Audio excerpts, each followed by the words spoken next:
Good morning, groovy citizens, and happy Friday. Y'all, it is Friday. I don't know about you, but it is Friday, and I am so excited because that means the weekend is here. Not that I have anything really planned for the weekend, other than the fact that the weekend is here. That's why I'm so daggone excited. This week has been super busy, but it has been very, very, very productive. I must say that. And we had a private circle training session on Wednesday and yesterday that was just phenomenal. And if you're not a part of the private circle, well, I can't really discuss what we talk about, but just know that I think the wheels were turning for a lot of people. I know they have for myself. And before I go into my topic, I just want to say it's going to be another scorcher today, you guys. Right now it says it's 84 degrees.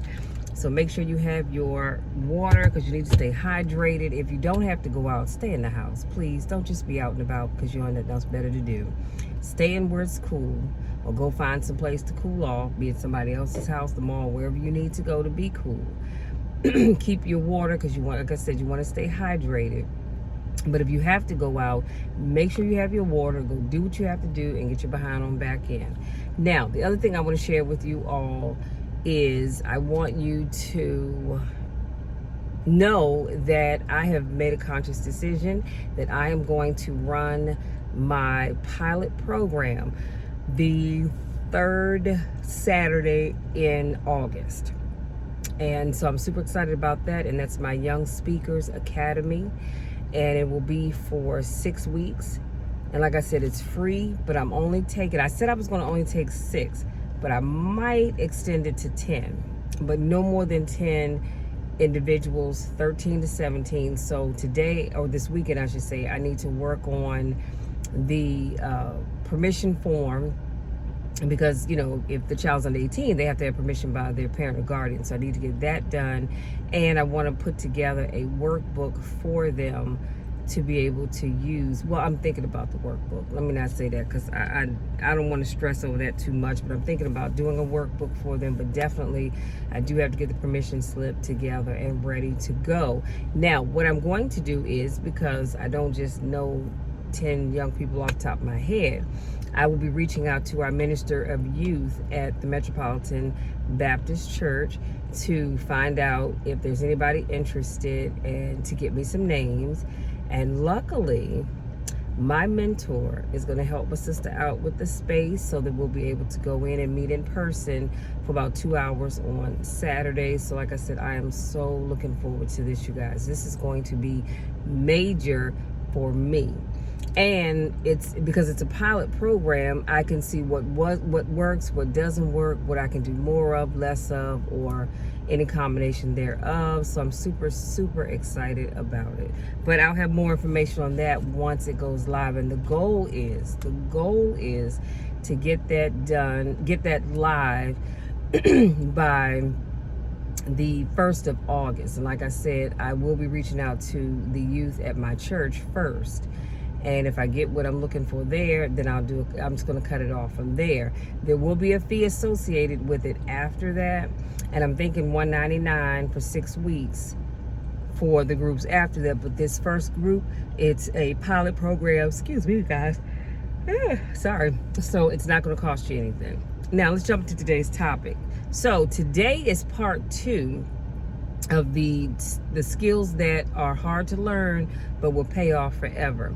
If you did not watch part 1, I will link that video somewhere up here so you can click on it and check that out, because you really do want to make sure you get the first 5. Today I'm going to be giving you the second 5, so let's jump right on in. Number 6 is managing your time. We have traded effectiveness for busyness. We are busier than any other generation we have seen in the last 300 to 400 years.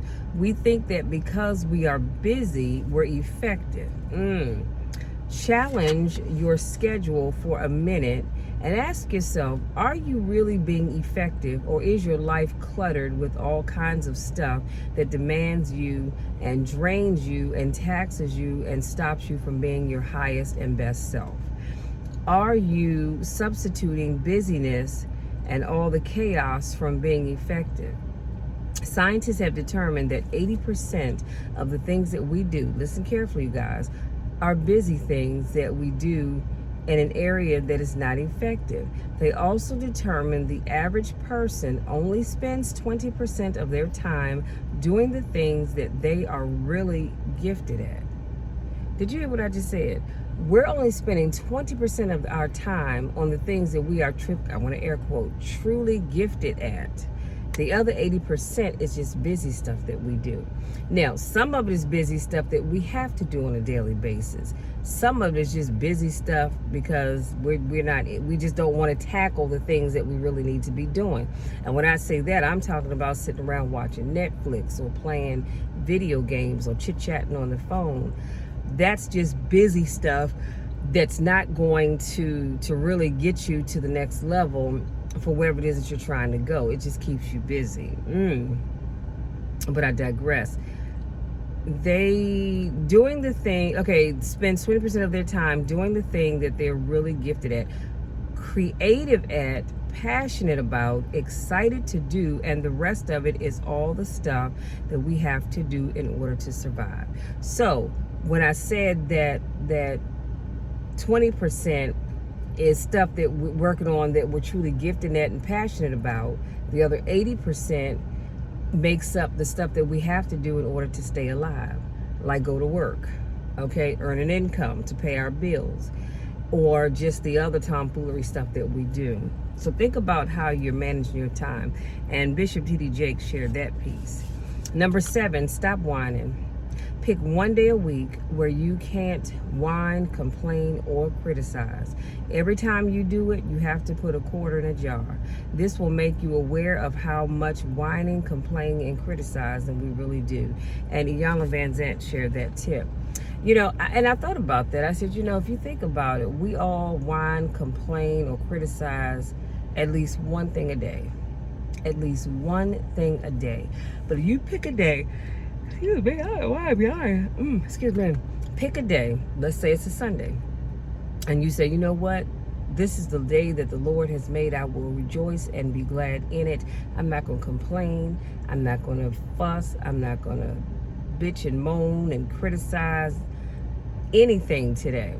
And if you do, or every time you do, drop a quarter in a bucket. At the end of the month, go back and see how much money you have in there. You would be surprised. Now remember, I'm not saying that you should make a habit of just doing all these things every day of the week, but there are times where we do have to speak up and say something about things that are going on. What I'm saying is find one day a week. Doesn't matter what day you choose. It could be Monday, it could be Wednesday, it could be Friday, Tuesday, Thursday, Saturday, Sunday. Doesn't matter to me. But pick one day a week where you say, I'm not going to do any of that stuff. I'm going to remain completely positive in my thinking today. And that means even if you think it, you still put a quarter in that jar, because even though it didn't come out of your mouth, you still thought it. And you would be surprised, based on the number of quarters in that jar at the end of that day or at the end of the month, how much you actually whine, complain, and criticize. Number 8, stay present in the moment. I love this. If you are living in the past, you are going to be depressed because you are rehashing things that have already happened to you that aren't going to happen again. If you are living, and let me put a pin right there. The reason why it's said that the things that have already happened to us won't happen again, not that, excuse me, my sinus is draining, not that if you had to file bankruptcy, you won't have to ever do it again, because life happens. But we're talking about some things just will never happen again. Number 1, if you've been hurt by an individual, that individual will never get an opportunity to hurt you again. If your spouse or significant other cheated on you and you leave them, they will never cheat on you again. So there's no reason to keep living in the past. Number 1, you can't go back and fix it. You can't take it away. It's already happened. You learn from it and you move on.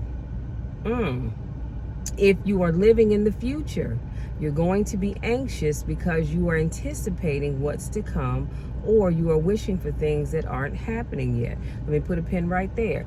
The Bible even tells us to be anxious for nothing. Let's just stop right there.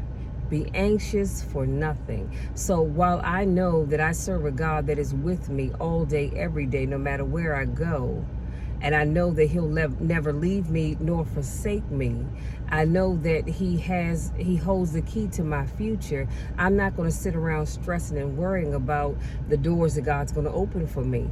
God knows what I stand in need of. We talk all the time. We talk several times a day. So I don't have to keep stressing, saying, okay, I know God is going to do this. So now I'm all stressed out, worrying about what is it going to look like? What is it going to feel like? Where is it going to be? If it's a person that you're expecting God to send you, are they going to be tall? Are they going to be short? Are they going to be thin? Are they going to be wide? What nationality are they going to be? Stop all of that. Get out of the past because you can't fix it. And stop living in the future because it hasn't even come yet. I'm not saying don't expect it, but what I'm saying is don't get yourself all twisted in a knot over something that hasn't happened yet. Being in the present is where the goal is. Being in the present moment is where you will have the greatest control, where you will feel the most at ease, and where happiness flourishes. See, I talked about this before. I can only live right now. Right now, while I'm recording this video, this is where I'm living. You know why? Because this is where I am at the moment. The future is not guaranteed to me. I can't go back to the past, so I want to live right here and now. But again, I'm not telling you not to thank God in advance, because Lord knows I do. I thank him in advance for the things that he's going to do for me, the things that he's going to keep away from me, the doors that he's going to open, the doors that he's going to close, the opportunities that are going to come my way, but I'm not going to stress over it. I thank God and then I move on. Because like I said, right now is all we have. All you have, all I have, all we have. So I'm not stressing about something that hasn't even happened yet. And Mel Robbins gave that piece. Number 9, getting enough sleep. You must prioritize sleep. This means saying no to things that you want to do. It's not easy, but it's necessary. When you don't get your required amount of sleep, you aren't able to enjoy your day fully. I can speak to that wholeheartedly because Lord knows that a lot of times I stay up late and I am working on my business. I have all these great ideas. I have video ideas that I want to record, so I have to write stuff down while I'm thinking about it, because chances are I wake up tomorrow, I probably won't even remember I even had the thought. So I tend to stay up a little later than I would like to, but I am slowly but surely working on getting my behind in the bed, because now here's the other thing. The amount of sleep that you need for your body is maybe different from mine, and mine's going to be different from somebody else. I know we've always heard you need to get your 8 hours of sleep. Well, some people don't require 8 hours. Some people need 6. Some people need 7. Some people need 5. Some need 4. Some get by on 3 or 2. I don't know. Doesn't even matter. All I'm saying is you need to find your sweet spot and determine how much sleep you need and make sure you are getting that sleep, okay? Because you cannot be fully in the moment and be your most productive self when you're walking around half sleepy. And lastly, number 10, having empathy. You must be able to feel what others are feeling, be it happy, sad, angry, frustrated, etc. Actors do this all the time when they're playing a fictional character. This allows us to put ourselves in other people's shoes. Empathy is the thing that connects all of us, you guys. Can I say that one more again? Empathy is the thing that connects all of us. It allows us to cry when others are crying, hurt when others are hurting, and the list can go on and on. I don't know about you, but I've always been a very empathetic person. If you're telling me something and you start to cry, chances are I'm gonna cry right along with you. That's just because that's just how I'm built. I feel you. I may not be able to say I know how you feel, because I don't know. I've not experienced whatever it is that you're going through, but because of my empathy, I can understand how you must be feeling at the moment. And so it allows me to cry with you. It allows me to laugh with you. It allows me to kind of feel a little sad with you. And it's all right. It doesn't make you a weak person. Some people may say, oh, you're just weak. No, it doesn't. That just means I have empathy. And if you can't put your feet into somebody else's shoes and imagine what they're going through and what they're feeling, then honey, there's something wrong with you, because at some point in time in your life, you're going to want somebody to do the same thing for you. Now, I know what you're saying, because I can hear your thoughts. You're saying, well, I don't care. They don't have to feel. Well, yes, you do care. You may not care right now because you're not going through anything, but I promise you there will come a time where you will want somebody to show empathy towards you. That's just like you sitting there crying your eyes out. Somebody's like, okay, come on, move it along, next. And they just brush you off like they don't even give a daggone. So let's show empathy towards others.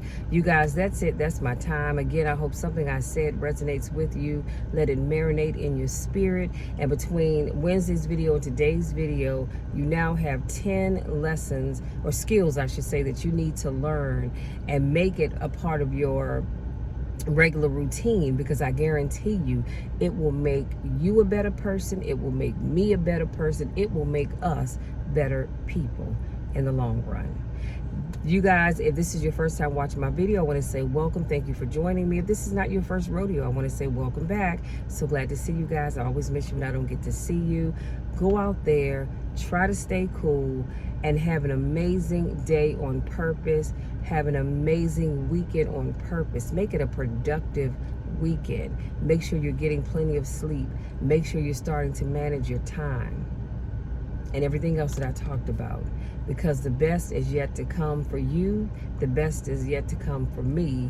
The best is yet to come for us. Y'all know the drill. You know my spiel. I love each and every one of you to the moon and back, and there is nothing, and I mean absolutely nothing, that you can do about it. Go out there, you guys. Have a great day. I love you, and we'll talk again on Monday.